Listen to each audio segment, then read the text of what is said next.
Alright, welcome back. So today we're going to start on part 1 of the 4957, well technically part 2 of the 4957 build. So we got our pieces cleaned up here nice and well. I know everybody's got their own little secret sauce to clean off Cosmoline and stuff like that.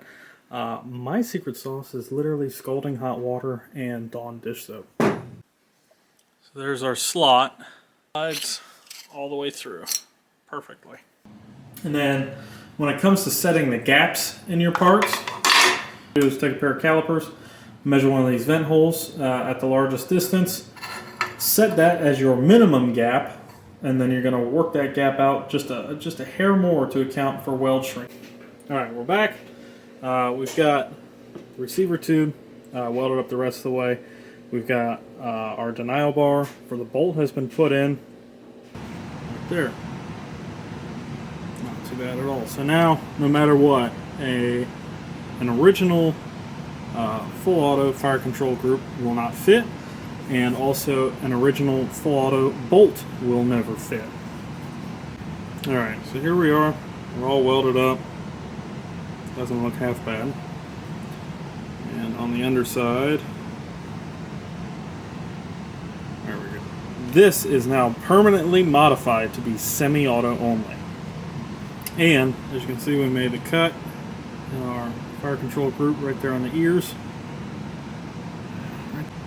Okay, so this bolt is exactly what I suspected. The extractor claw is literally just held in here by spring tension right there. This is the cross pin that goes through this hole, and then that cross pin holds in our hardened steel firing pin that we've already got our pilot hole for drilling the bolt through.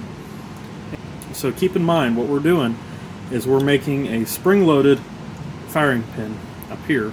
We have to sleeve this bolt face, either sleeve it or weld it. That way we can't put this back in it. Right? Also going to take our measurements to figure out where exactly we want to cut this. That way we can bore this out for a sleeve, bore this out to fit the sleeve, cut the slot for our locating key, and then we'll bore this out for its spring right here. Alright, so we've got the striker end of our bolt, we got the cut cleaned up. So next on this is going to be a couple of other lathe operations from this side, but we wanted to get this done first. So moving on from there, the next step is going to be to chuck this up, clean that cut up, and then through drill it. But we've got our bolt through drilled 100%. We've got our two bores in the back. There you go. You can see the 375 and the 9/32, 281 all the way down there. And so this is a little diagram I drew up. It's very simple, but just to kind of show you where we're at right now. So we've got our 156 through drill all the way forward to the front end of the bolt, through to the chamber face. We've got our 281 co-bore here, and that's going to be for our firing pin, striker, spring, whatever you want to call it. This is the 375 bore that's going to be for our actual body, our striker body. And then this is the existing hole that ran all the way through the bolt right here.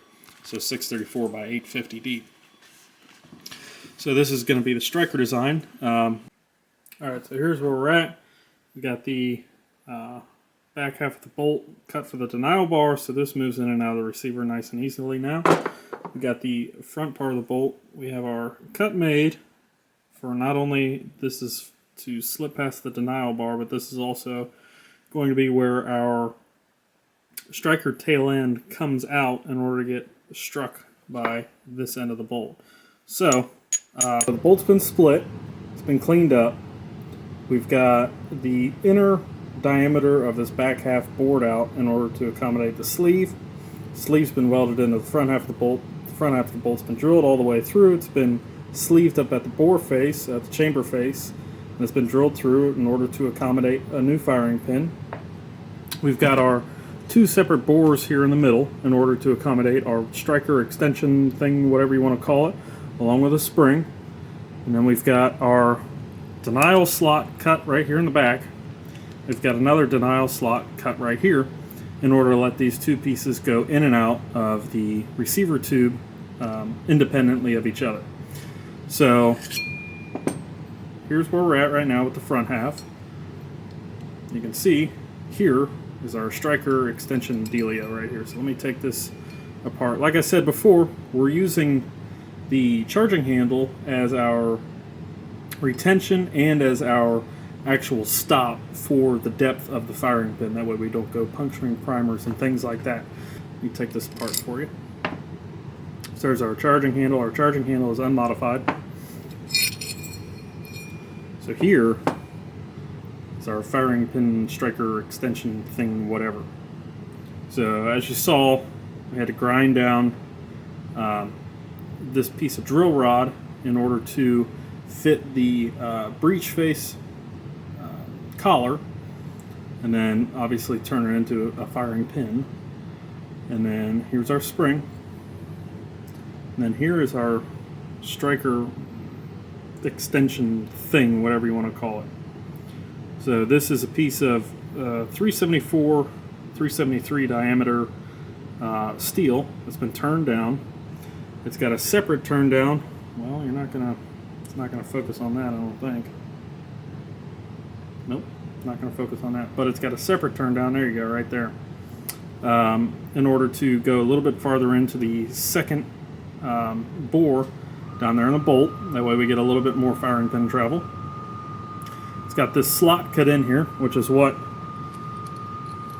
the charging handle rides in between to set our depth, both in free state, which would be back here, and then also in compressed state, which would be right here. And then here is the actual tail end.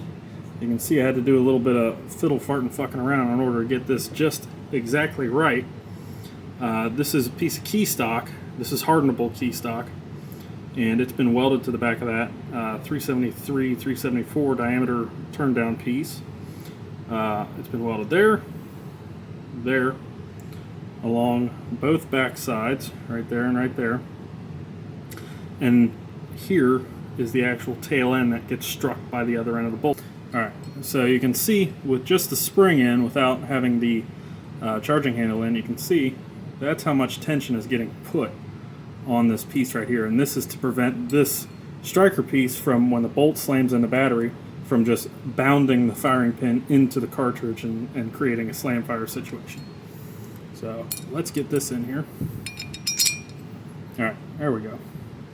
And now you'll be able to see right there. So everything bottoms out. So the back half of the bolt bottoms out against this side of the bolt. That way it doesn't crush and bend the actual striker out of place.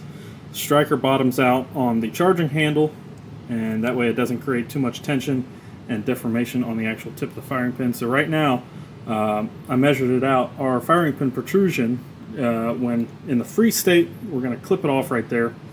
And then in the max sprung state, max struck state, we've got 55 thou of protrusion. Thanks for watching and happy building.